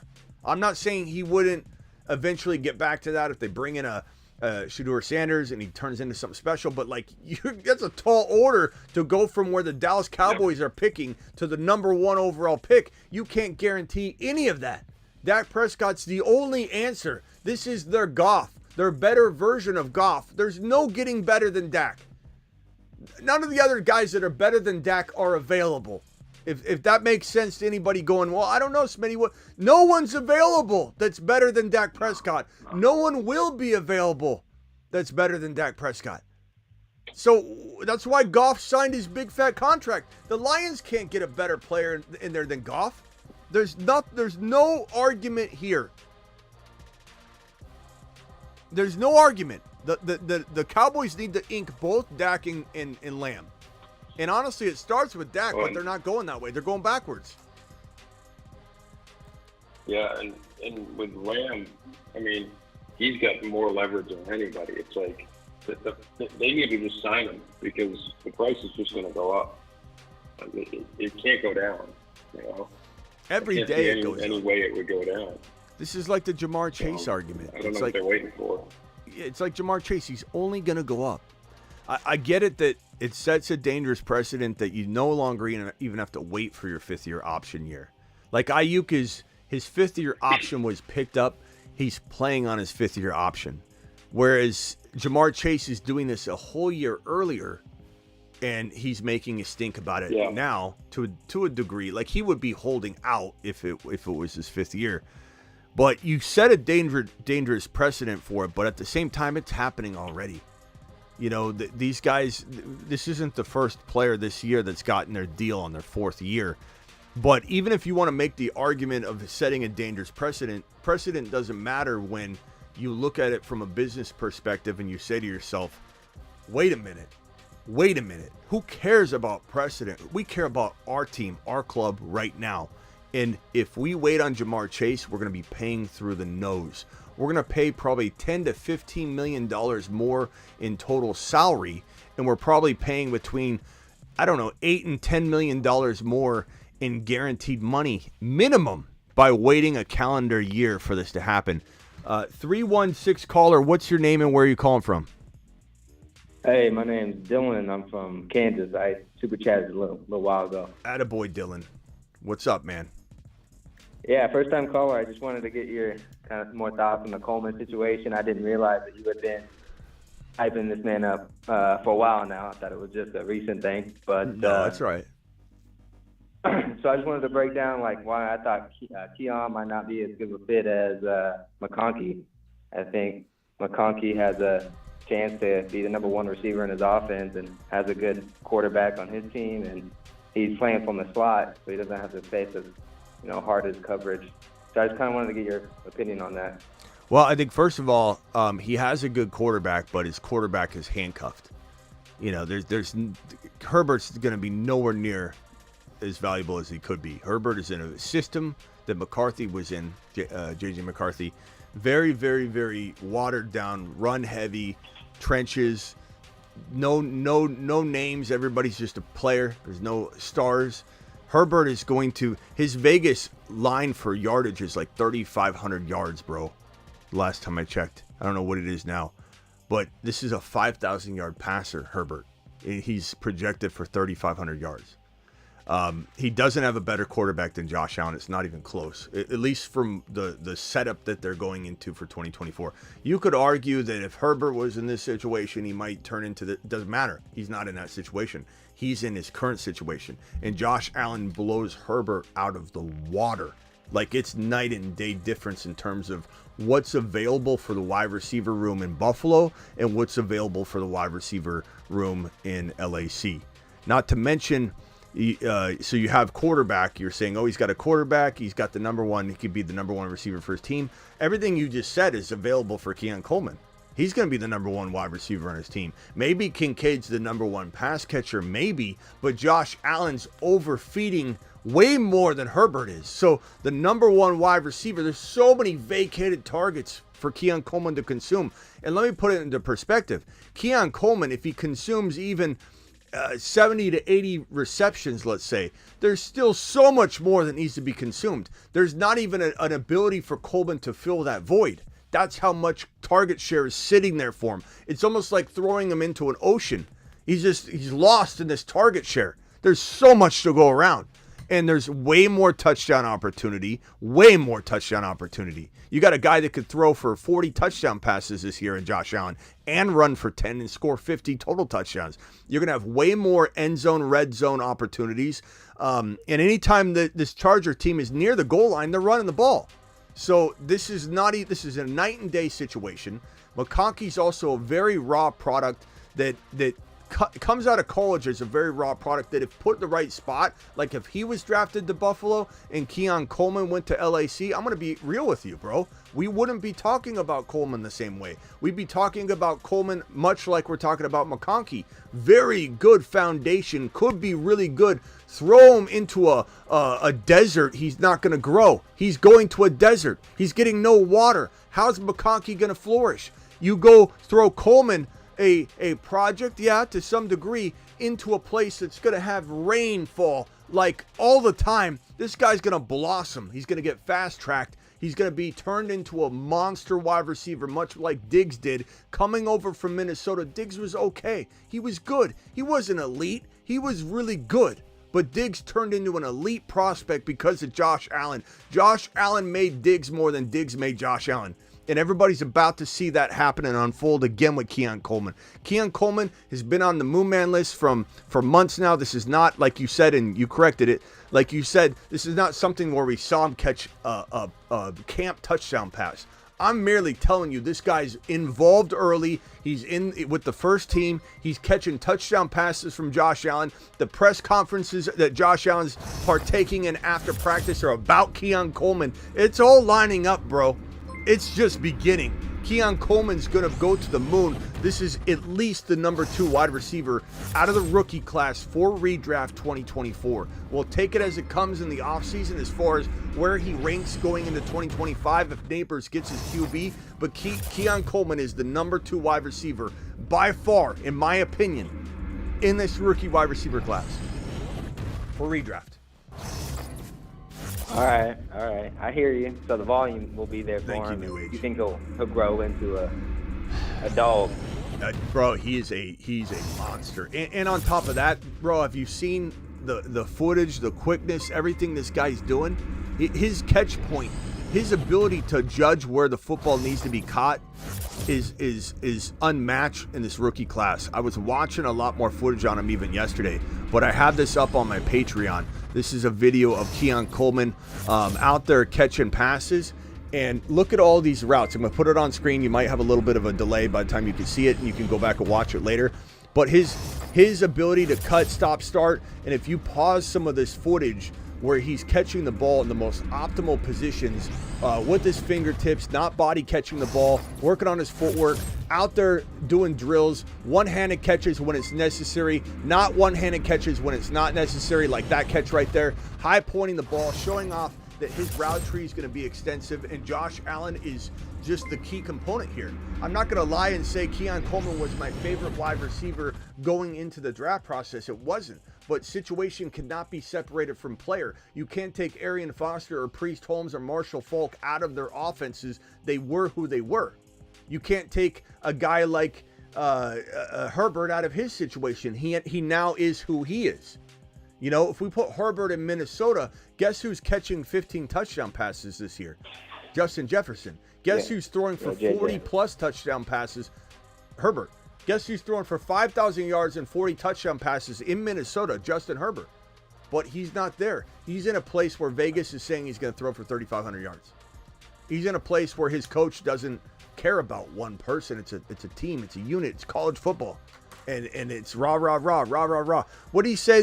He said something else today that was really weird. He's the weirdest guy. Harbaugh's the weirdest guy. When they ask him a question, it's something along the lines like this. It's, hey, Harbaugh, how did practice go today? Well, it was like when I was born and I was in my mom's bosom and I was just sitting there and I was looking around and I just couldn't believe my eyes and I felt comforted. I felt like it was the first time I'd ever taken a breath.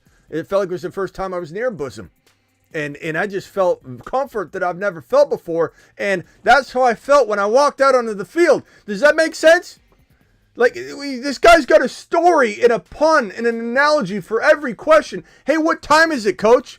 Oh, let me tell you a story about when it was 2:10 last year.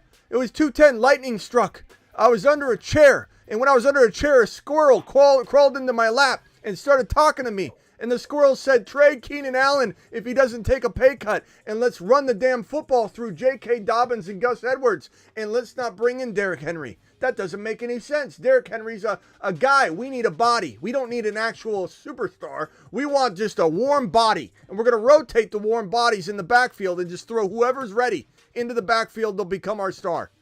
This guy's wild to me. I don't understand. I do not get the whole allure of Harbaugh and what he's bringing to this thing.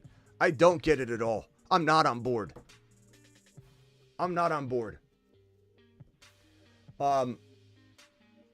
What else you got, Dylan? I got you. I think you won me over a little bit on Coleman for sure. I was very skeptical because I didn't think his route running looked that good. I watched him a little bit at Florida State. I saw that he could jump up for the ball, so I don't doubt that. Yeah. Did you also? We had a debate on here the other night, so I'm not going to go into too much detail about it because it'll make some people feel bad, I think. But did you know that the combine does a lot of different things now, bro? They got a lot of different metrics and measurements that they didn't have 5-10 years ago, even 2 years ago. Now they measure things like on your 40-yard dash, they measure your first 10 yards. They measure your first 20 yards. They measure your first 30 yards, right? And then on the field, they'll measure your miles per hour in different gauntlet drills, whether your acceleration. They'll measure all kinds of different things, bro.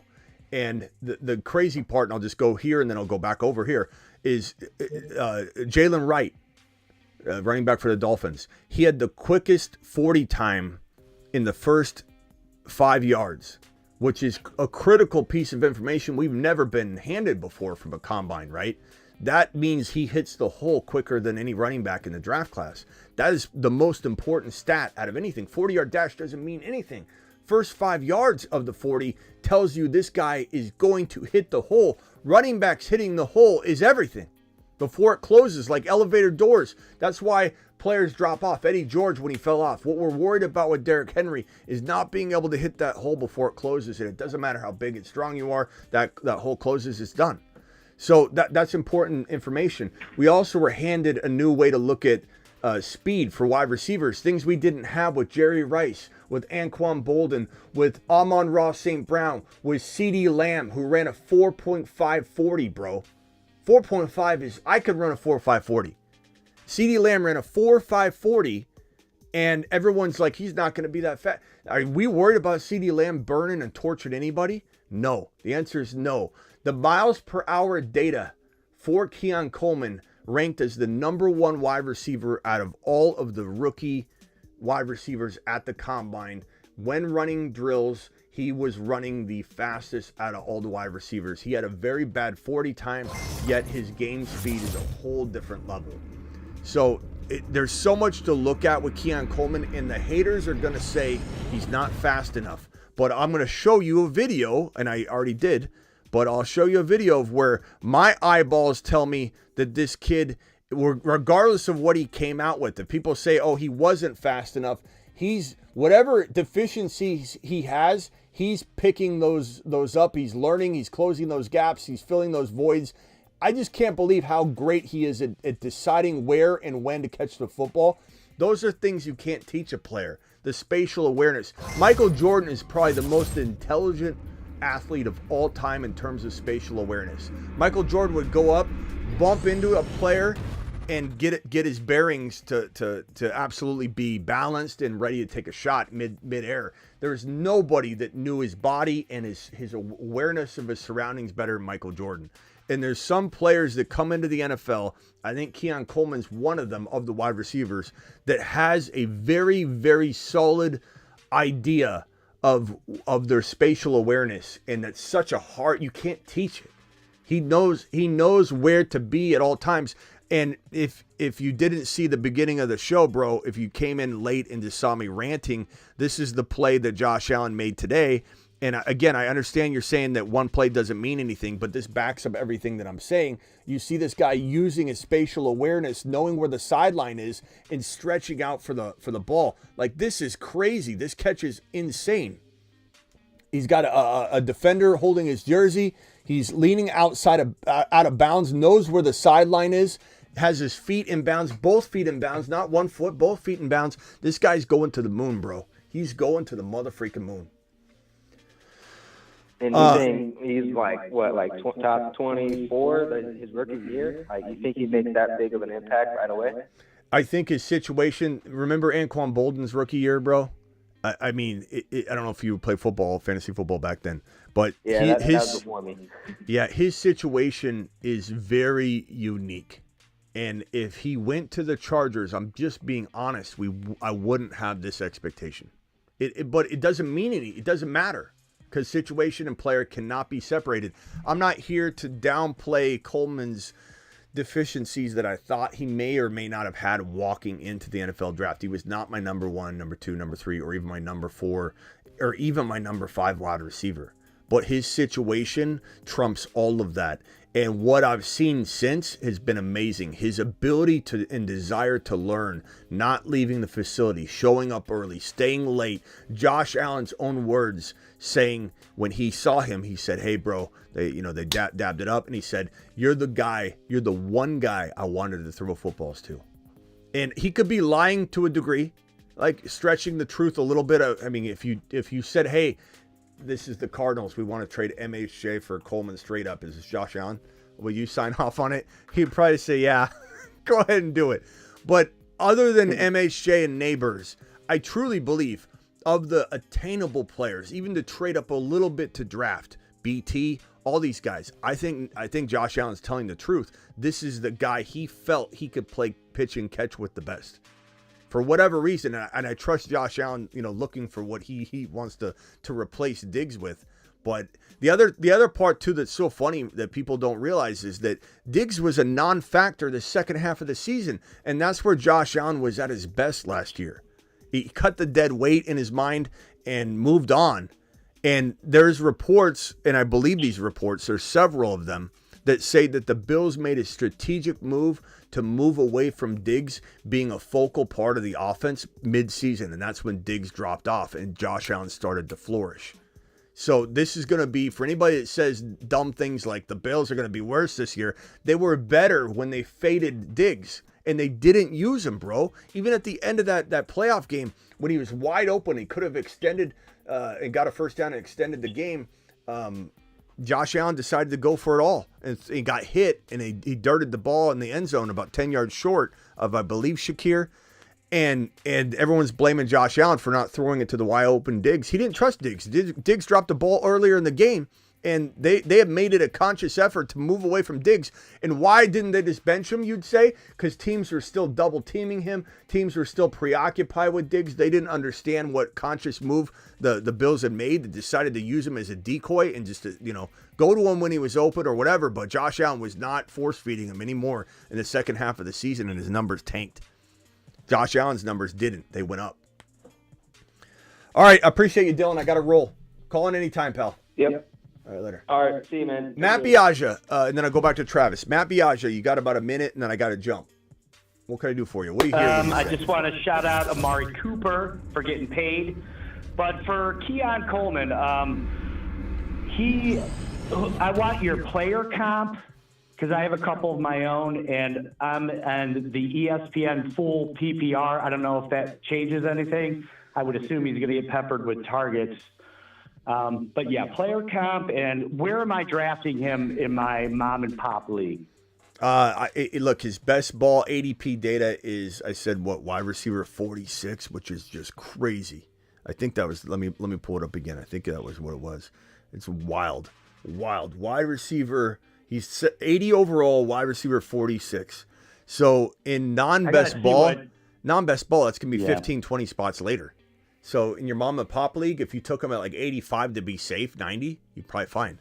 But just make sure, if you're drafting on an app. So just go up maybe a round. Because I have Josh Allen, too, in the keeper league. Yeah. So I'd like to grab him. I do have TK, too.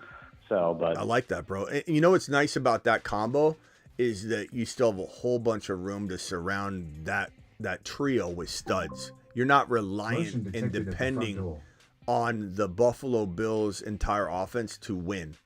Like, I'm not saying you're not going to win every game with Josh Allen not doing anything, but it's the problem becomes like in previous years. Let's say somebody drafts Mahomes in round 3, Kelsey in round 1. You've got so much top end value invested in the Chiefs. If they do bad, you're losing. But having Josh Allen as like a 2nd or 3rd round pick, Kincaid as a 4th or 5th round pick, and Coleman as a 7th or 8th round pick, you're very you're balanced, and have like 1st and 2nd round talents to carry you.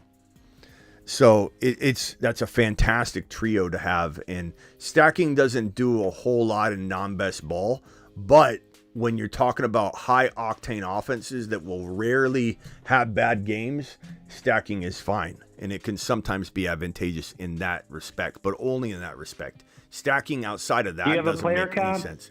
Player comp for Keon Coleman. I know you said Anquan Bolden. You did say no. I didn't. Biaggia, stop talking. I did not say Anquan Bolden was a comp. I was talking about Anquan Bolden's rookie year, how he exploded as a rookie. As far as a comp, I would say, I don't know, bro. Drake London in some ways, Nico Collins in some ways.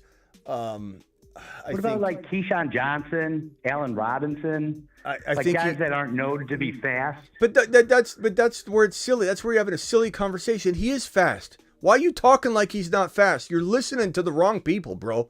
Anybody that tells you he's not fast doesn't know what they're talking about. Even if he isn't. But he's not. Keyshawn Johnson's not a game breaker, bro. He's a possession wide receiver. Keon Coleman's not that. You're comping him to the wrong player. He's not a Keon Coleman. Give me a comp. He's a game breaker. I just gave you 2. Drake London, Nico Collins. Probably a little bit of Brandon Aiyuk. I mean, you could throw a bunch of those wide receivers in his direction in terms of a comp. I think or like Dez Bryant. Yeah, Dez is a good one. Prime Dez Bryant. Those are all good. But no, you start talking about Keyshawn Johnson, and you're believing what you're hearing, bro. I'm just saying I don't care if the guy is good. I don't care if he's fast. He is fast. Stop saying it. Stop saying it, bro. He's fast. Stop talking like he's not fast. What's his 40 time? It doesn't matter what his 40 time is. He was the fastest player at the entire combine when doing drills. His yards per here, I'll pull it up. Hold on, I got it right here. It's just so wild, bro. You gotta sell me on this guy, bro. The whole show's about it, Biaggia. Go watch the entire show. I've been live for an hour and 36 minutes. I've been live for an hour and 36 minutes. You just asked me to sell you on Keon Coleman. I was late. Well, I can't help that. Is this it right here? 20.36 miles per hour. Keon Coleman reached a top speed of 20.36 miles per hour during the gauntlet drill, the fastest speed by any receiver over the last 2 seasons. That means last year's wide receiver class, he was faster in the gauntlet drill, miles per hour wise, than any wide receiver in this year's rookie class and last year's rookie class at the combine. Where is this source? Where's it? Type it into Google. Type it into Google. Keon Coleman, miles per hour, combine. See what happens, Biaggia. And that's all you get for today because of that. Finish him. Call terminated. 951 caller. What's your name? Where are you calling from? And then to Travis, and then we're out of here, and then we'll be back tonight. My name's Alex. I'm in San Diego area. What's up, Alex in San Diego? What can I do for you? My question is, do you think is Keon Coleman the number 1 receiver for Buffalo, and would he completely fade like people like Khalil Shakir and Samuel?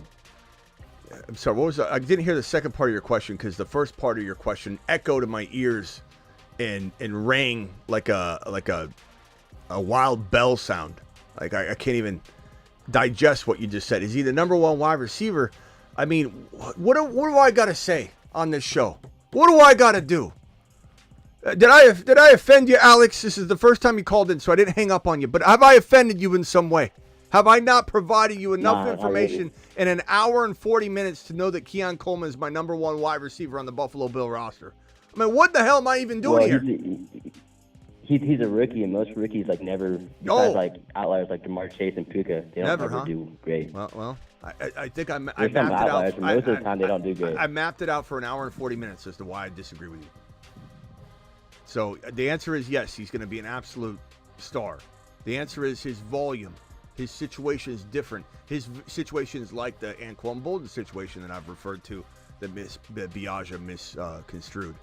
It's volume, it's opportunity, it's fast tracking, it's desire, drive.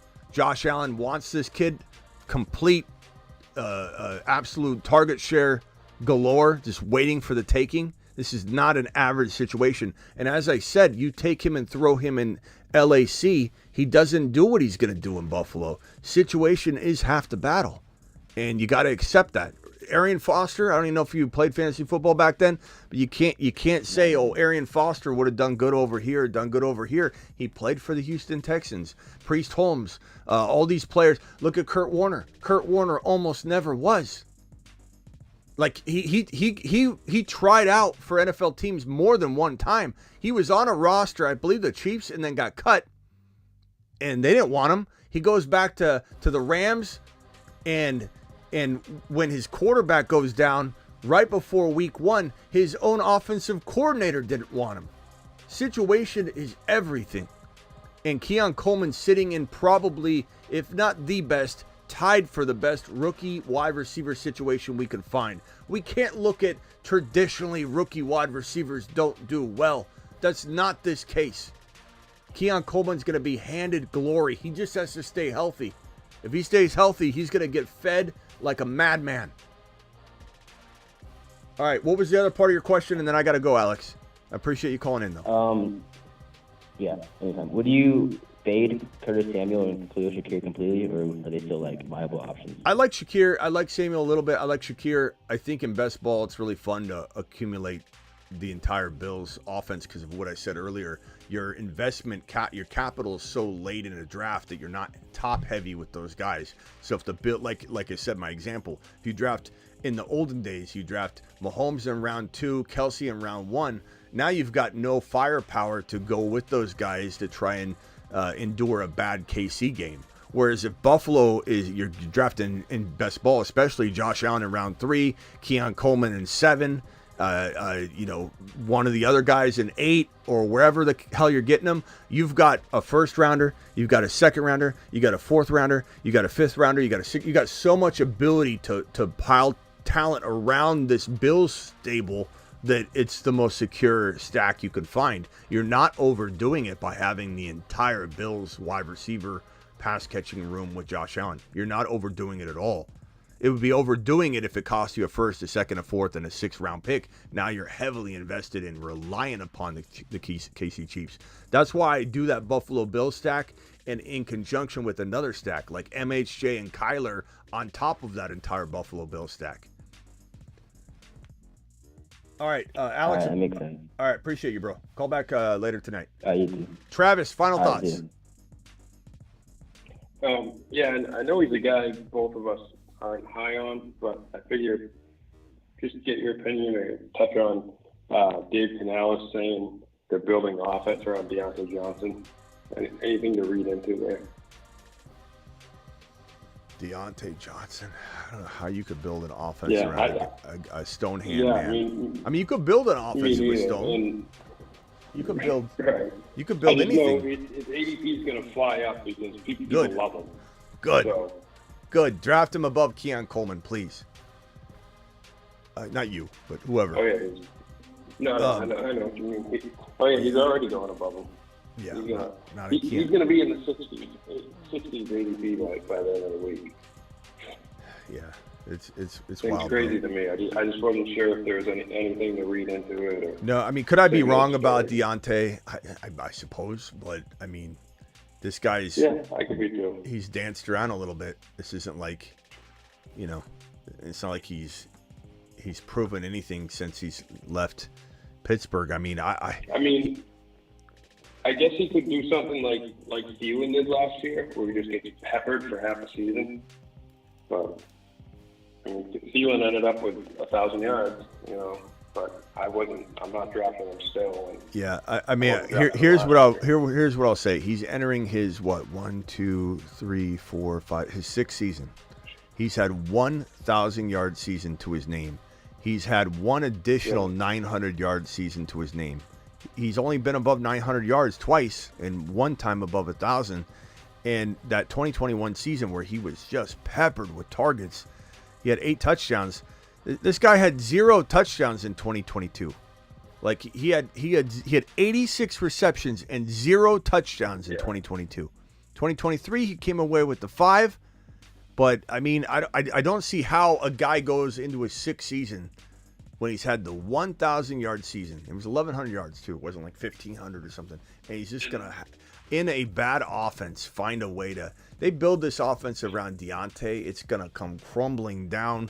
That is the most ridiculous thinking I've ever heard, probably this year. Yeah, and that just to finish it up, that 2021 year, I think it's a bit misleading too, because that was the same year Najee was a rookie, and Big Ben couldn't throw because his shoulder or arm or whatever was toast, and Najee got 74 receptions. So it was like Deontay was, his guy, short to mid range, and nothing was going deep downfield that year. So a bit misleading too. So I figured I'd bring it up because I know people love him, and I figured I'd just get you. I don't know why. I think anybody that loves Deontay, I can almost guarantee you, hates guys like Achane and Kyren. It's just a type. This is that annoying kid in your group that just argues with everybody, thinks differently than everybody, clings to weird things. He's just the annoying person in the group. The Deontay Johnson believer is that guy. And I can almost guarantee you they hate Achane, they hate Kyren. They're banking on the revival of the revitalization of some of these players. I can tell you this is the Mike Thomas believer. The same guy that likes Deontay Johnson thought Mike Thomas was going to bounce back. The same guy that likes Deontay Johnson thinks that Gus Edwards is going to ball out. The same guy that believes J.K. Dobbins is going to return to form. I mean, if you're a Deontay Johnson believer, I'm probably hitting home on some of these. Probably going, he is. J.K. is Smitty. What's he talking about here? The Deontay Johnson owners confused right now. They're like, he just said a bunch of things that are true. They're often the slave to the data people. Yeah, Deontay Johnson believers also think Herbert is going to thrash the league this year. Yeah. Deontay Johnson believers think the earth is flat. But it is, Smitty. J.K. Dobbins is running on flat ground right now. What are we doing here? All right, I got to go, Travis. I'll be back tonight. Anything else? Later. No, I'm all set. Talk to you later. Later. Thanks for moderating. Thanks to my mod crew out there. Coleman over Pickens, Debo, Higgins, Dell. I mean, bro, we've got to be careful not to be drafting come on, Coble. We're not drafting this guy where Tank Dell is going in round 4. You can't just off of today's show vault Coleman. This is what I was afraid of. Coleman he's wide receiver 47, Coble. He's going in the 70s. What are we doing talking about Debo and Coleman with Debo and Dell? There's no way. It doesn't mean he can't get there, but you got to be smart about it. You can't be even having this conversation. I'm gonna close that screen out so that you don't see that anymore. I don't want you thinking the wrong thing. $5. Thank you for the super chat. Coble to the mother freaking moon. Coble to the moon. To the moon. Appreciate him. What is going on here though? Pigeons are real. Hey Smitty, just looked at my exposure rate on Underdog. My top 3 players have been Love, Dotson, and Coleman. Calvin Krim to the mother freaking moon. Coleman's in my top 5 exposure too, because he's been such a good value. He still is. Calvin, Smitty approved that. Coble with another $5 hauler. Done deal. AR5, Hall, Gibbs, Achane. Can we get Adams or Cup We can get Adams or Cup later. Sweet running back core that will be, yeah, bro, that's it. Jeez. You get Cup and Adams, Cup and Coleman. You know? But make sure Dell and DK and, you go after those guys first. But you could get Cup and Coleman, bro. I mean, you could get Cup. Maybe you could get Cup and Adams, Cup and there's tons of players that make sense. Even Evans will be a good value. Just cultivate the wide receivers below. This is a really good rookie wide receiver class. Grab 2 or 3 of them. Get Leggett, get Coleman, get Parasol. Try and build below the old dogs that you're about to draft. But absolutely, Smitty, approve your team. And Isaac says, get a wide receiver that doesn't know how to sign a contract. That's what I'm talking about. Isaac, appreciate you to the moon. For anybody that doesn't know what they're talking about, a couple people have said that. Basically, Keon Coleman, when he was signing his rookie deal, he said, do I sign my signature where you can read my entire name, or do I do my autograph like when I'm signing a ball? And everyone was like, just sign your name. He's like, so my full name? They're like, your full name. He's like, oh, okay. So he signed it, and everyone's like, not making fun of him, but they're like, he's funny. He has weird, cameras on him. He has weird, funny jokes and things like that. So he's not everybody's cup of tea, but I love him. I love him. I'm asking your take. It wasn't my plan, says Coble. That's okay. That's okay, Coble. Appreciate you. But I mean, it should be something that we don't go near. You can't draft Coleman where Tank Dell is going. You just can't do it. And your expectation for Coleman can't be that high either, or you're playing with fire. Absolutely love him. He's a win-a-league player in the 70s. He's somebody that I want as my wide receiver 3 every single time, especially if I have Josh Allen. 100%, bro. 100%. Thank you, Coble. Appreciate you. If Coleman's ADP was in the 30s, would you draft him? In the 30s? I mean, as I just said, like, this is not even a debate we need to have. The answer is no, because you got Tank Dell below that.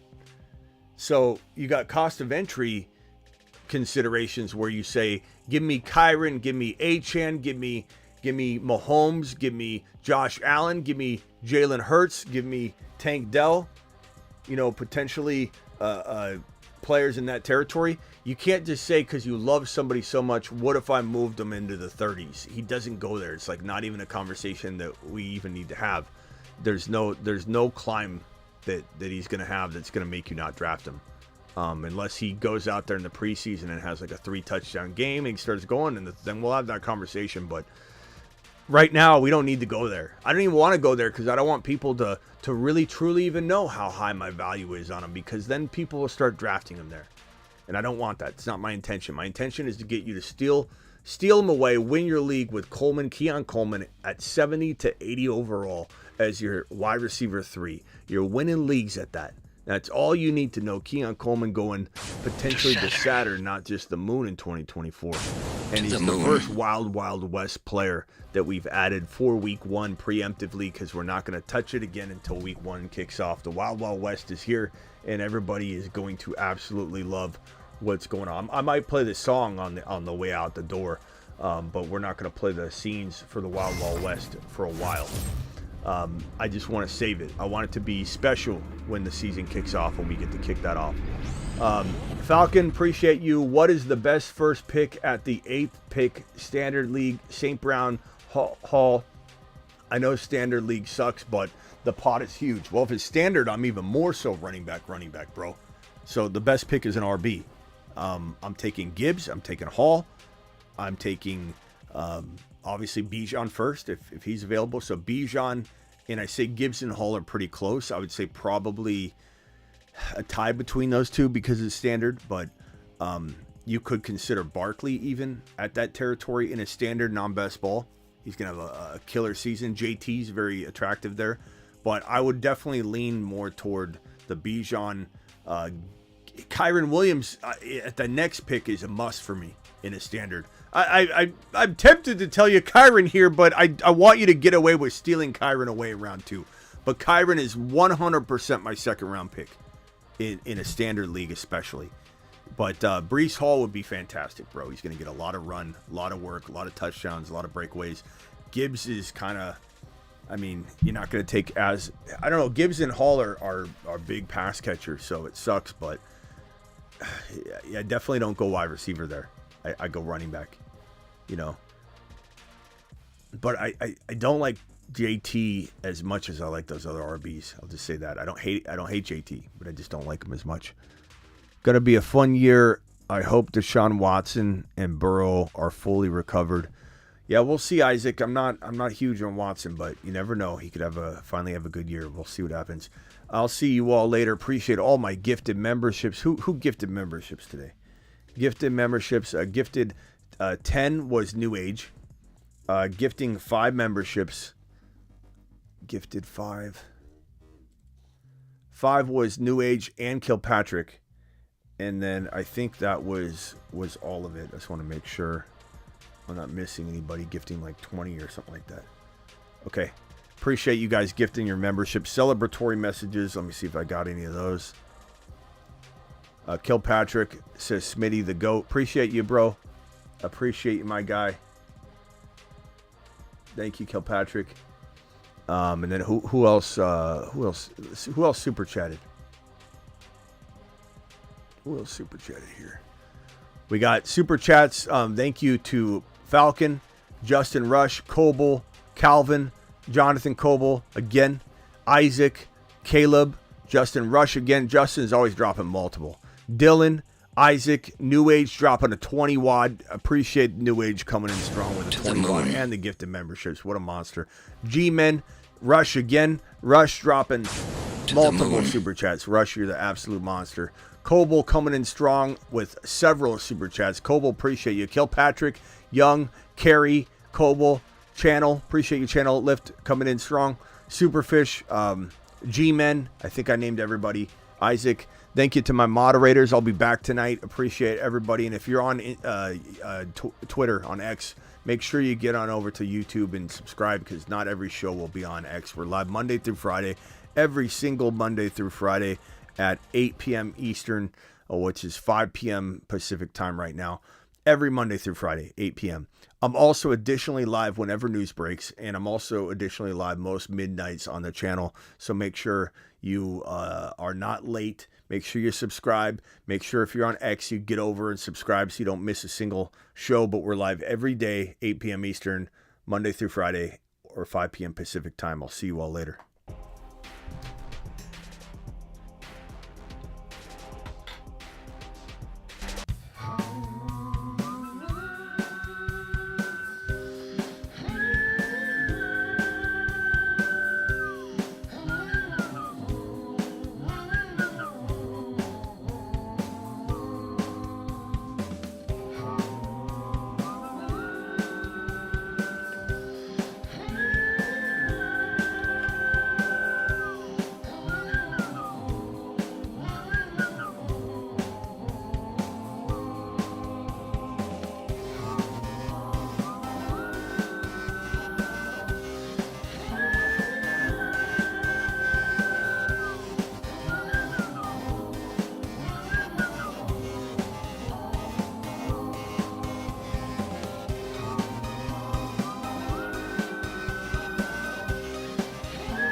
Your Bijan card has been revoked.